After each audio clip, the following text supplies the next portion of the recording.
मैया मेरी शेरों वाली, शान है माँ की अजब निराली, सच्चा है माँ का दरबार। ओ सच्चा है माँ का दरबार, मैया का जवाब नहीं। सच्चा है माँ का दरबार, ओ मैया का जवाब नहीं। बोलिए शेरा वाली मैया की जय। बोलिए माँ स्कंद माता की जय। जय माता दी। दोस्तों, आप सभी को नवरात्रि के 5वें दिन की हार्दिक शुभकामनाएं। आप सभी पर माँ स्कंद माता अपनी कृपा दृष्टि सदैव ही बनाए रखें। आज की वीडियो में आप सुनेंगे नवरात्रि के 5वें दिन माँ स्कंद माता की कथा और साथ ही आरती। यदि आपने चैनल को सब्सक्राइब नहीं किया है तो चैनल को सब्सक्राइब कर लीजिए और साथ ही बेल आइकन अवश्य दबा दीजिएगा, ताकि आपको हमारे वीडियो पर जितनी भी चैनल पर वीडियो आ रही है वो समय से प्राप्त हो सके। आपको हमारे चैनल पर दुर्गा सप्तशती पाठ भी सुनाया जा रहा है। यदि आप लोगों ने नहीं सुना है तो आप लोग उसे भी जाकर अवश्य सुनिएगा। नवरात्रि के 5वें दिन माँ स्कंद माता की पूजा अर्चना करने का विधान है। साथ ही इन्हें अत्यंत दयालु माना जाता है। कहते हैं कि देवी दुर्गा का यह स्वरूप मातृत्व को परिभाषित करता है। वही प्रेम और ममता की मूर्ति स्कंद माता की पूजा करने से संतान प्राप्ति की मनोकामना भी पूर्ण होती है। साथ ही आपको बताएंगे कि संतान प्राप्ति के लिए आप नवरात्रि के 5वें दिन माँ स्कंद माता के कौन से मंत्र का जाप कर सकते हैं। तो आप सभी लोग वीडियो को पूरा जरूर देखिएगा। और माँ आपके बच्चों को दीर्घायु प्रदान करती हैं। वहीं देवी भगवत पुराण के अनुसार भोलेनाथ की अर्धांगिनी के रूप में माँ ने स्वामी कार्तिकेय को जन्म दिया था। स्वामी कार्तिकेय का दूसरा नाम स्कंद है, इसलिए माँ दुर्गा के इस रूप को स्कंद माता कहा गया है। तो जो भी भक्त सच्चे मन भाव से नवरात्रि के 5वें दिन माँ स्कंद माता का पूजन करते हैं, उनकी कथा को सुनते हैं अथवा पढ़ते हैं, तो उन भक्तों की संतान की प्राप्ति होती है, संतान की आयु लंबी होती है और साथ ही माता रानी उन भक्तों की सभी मनोकामनाओं को पूरा करती हैं। तो इस दिन आप सुबह जल्दी उठकर स्नान आदि कर लें। उसके बाद आप माता की पूजा करें। तो माता का प्रिय रंग जो है वो सफ़ेद और पीला है, तो आप इस रंग के वस्त्र धारण करें। उसके बाद आपने जहाँ पर चौकी स्थापित की है वहीं पर आपको माँ को स्नान करवाना है। स्नान करवाने के बाद रोली अक्षत कुमकुम माँ को अर्पित कीजिए। उसके बाद माँ का प्रिय भोग जो है खीर और केला है, तो आप इस दिन माँ को केला और खीर अर्पित कीजिए। उसके साथ ही आप माँ को उनके प्रिय पुष्प अर्पित कीजिए। तो माँ को पीले रंग के पुष्प अधिक प्रिय हैं, तो माँ को पीले रंग के पुष्प अर्पित कीजिए, माला अर्पित कीजिए, दीपक जलाइए, धूप दीप नैवेद्य अर्पित कीजिए, भगवान गणपति का पूजन कीजिए और उसके बाद जो है आप माँ की कथा को श्रवण कीजिए। तो चलिए कथा प्रारंभ कर लेते हैं। हाथ में थोड़े से पुष्प लेकर माँ की कथा को ध्यान पूर्वक सुनना चाहिए। माँ के स्वरूप को ध्यान में धारण करते हुए इस कथा को सुनते हैं। प्राचीन कथा के अनुसार तारकासुर नाम का एक राक्षस ब्रह्मा जी को प्रसन्न करने के लिए कठोर तपस्या कर रहा था। उस कठोर तप से ब्रह्मा जी प्रसन्न होकर उसके सामने आए। ब्रह्मा जी से वरदान मांगते हुए तारकासुर ने अमर करने के लिए कहा। तब ब्रह्मा जी ने उसे समझाया कि इस धरती पर जिसने भी जन्म लिया है उसे मरना ही है। निराश होकर उसने ब्रह्मा जी से कहा कि प्रभु, ऐसा कर दें कि भगवान शिव के पुत्र के हाथों ही उसकी मृत्यु हो। तारकासुर की ऐसी धारणा थी कि भगवान शिव कभी विवाह नहीं करेंगे, इसलिए उसकी कभी मृत्यु नहीं होगी। फिर इसने लोगों पर हिंसा करनी शुरू कर दी। तारकासुर के अत्याचारों से परेशान होकर सभी देवता भगवान शिव के पास पहुंचे और तारकासुर से मुक्ति दिलाने की प्रार्थना की। तब शिव ने पार्वती से विवाह किया और कार्तिकेय के पिता बने।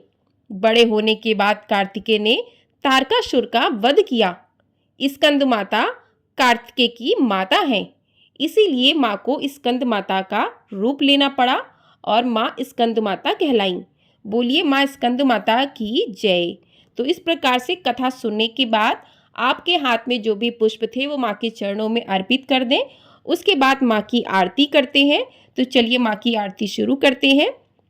जय हो तेरी स्कंद माता, पांचवा नाम तुम्हारा आता, सबके मन की जाननहारी, जग जननी सबकी महतारी। तेरी ज्योत जलाता रहूं मैं, हरदम तुम्हें ध्याता रहूं मैं। कई नामों से तुझे पुकारा, मुझे एक है तेरा सहारा। कहीं पहाड़ों पर है डेरा, कई शहरों में तेरा बसेरा। हर मंदिर में तेरे नजारे, गुण गाएं तेरे भक्त प्यारे। भक्ति अपनी मुझे दिला दो, शक्ति मेरी बिगड़ी बना दो। इंद्र आदि देवता मिल सारे, करें पुकार तुम्हारे द्वारे। इंद्र आदि देवता मिल सारे, करें पुकार तुम्हारे द्वारे। दुष्ट दैत्य जब चढ़ कर आए, तुम्ही खंडा हाथ उठाए। दासों को सदा बचाने आई, चमन की आस बुझाने आई। जय हो तेरी स्कंद माता, पांचवा नाम तुम्हारा आता। बोलिए माँ स्कंद माता की जय। तो इस प्रकार से माँ की आरती संपन्न हुई और आप माँ से जो है क्षमा प्रार्थना करें कि आपसे पूजा में जो भी गलतियाँ हुई हैं उसके लिए माँ हमें क्षमा करें। तो इस प्रकार से आपकी पूजा संपन्न होती है और आप जो है मंत्रों का जाप पूजा के समय भी कर सकते हैं या फिर इस प्रकार से पूजा संपन्न करके उसके बाद शांति भाव से माँ के मंत्रों का जाप करें। तो माँ का मंत्र है या देवी सर्वभूतेषु माँ स्कंद माता रूपेण संस्थिता, नमस्तस्ये नमस्तस्ये नमस्तस्ये नमो नमः। तो इस मंत्र का आप जाप कर सकते हैं। और संतान प्राप्ति के लिए जो मंत्र है वो है ओम स्कंद मात्रय नमः। तो इस मंत्र का आप 108 बार जाप कीजिए। इसका जाप करने से माँ स्कंद माता की कृपा भक्तों पर बनती है और उन्हें संतान की प्राप्ति होती है। जिनके संतान हैं वो संतान की लंबी आयु के लिए इस मंत्र का जाप कर सकती हैं। माता रानी की कृपा से आपकी संतान पर कभी कोई विपत्ति नहीं आएगी। अगला मंत्र है सिंहासन गता नित्यम पद्माचित कर दया, शुभादास्तु सदा देवी स्कंद माता यशस्विनी। तो इस मंत्र का आप जाप कर सकते हैं। तो माँ के कुछ प्रिय विशेष मंत्र थे जिनका आप आज के दिन जाप कर सकते हैं, क्योंकि माँ के 9 अलग अलग रूप हैं तो अलग अलग रूपों के मंत्र भी हैं। तो आप माँ के 9 दिनों तक अलग अलग रूपों के अलग अलग मंत्रों की उपासना कर सकते हैं, मंत्रों का जाप कर सकते हैं, माँ की कृपा को प्राप्त कर सकते हैं। क्योंकि ये 9 दिन बनाए ही इसलिए गए कि 9 माता की आप उपासना कर सके। हर माता का अपना विशेष रूप है, हर माता की विशेष सिद्धियाँ हैं, हर माता विशेष रूप से फल देने वाली हैं। तो इन नवरात्रि में आप 9 दिनों माँ की विशेष उपासना करके माँ की कृपा को प्राप्त कर सकते हैं। स्कंद माता हिमालय की पुत्री पार्वती हैं। इन्हें माहेश्वरी और गौरी के नाम से भी जाना जाता है। पर्वतराज हिमालय की पुत्री होने के कारण इन्हें पार्वती कहा जाता है। इसके अलावा महादेव की पत्नी होने के कारण इन्हें माहेश्वरी नाम भी दिया गया और अपने गौर वर्ण के कारण गौरी भी कही जाती हैं। माता को अपने पुत्र से अति प्रेम है। यही कारण है कि माँ को अपने पुत्र के नाम से पुकारा जाना उत्तम लगता है। मान्यता है कि स्कंद माता की कथा पढ़ने और सुनने वाले भक्तों को संतान सुख और सुख संपत्ति प्राप्त होने का वरदान देती है माँ। तो इस प्रकार से माँ का आप उपासना कर सकते हैं नवरात्रि के 5वें दिन। आपको हमारे चैनल पर नवरात्रि के 9 दिनों तक जो है दुर्गा सप्तशती का पाठ सुनाया जा रहा है। तो आपने यदि नहीं सुना है तो आप लोग जाकर अवश्य सुनिएगा और आने वाले सभी त्योहारों की जानकारी आपको हमारे चैनल पर मिलेगी। तो चैनल को सब्सक्राइब करके बेल आइकन प्रेस कर लीजिएगा ताकि आपको सारी जानकारी समय से उपलब्ध हो सके।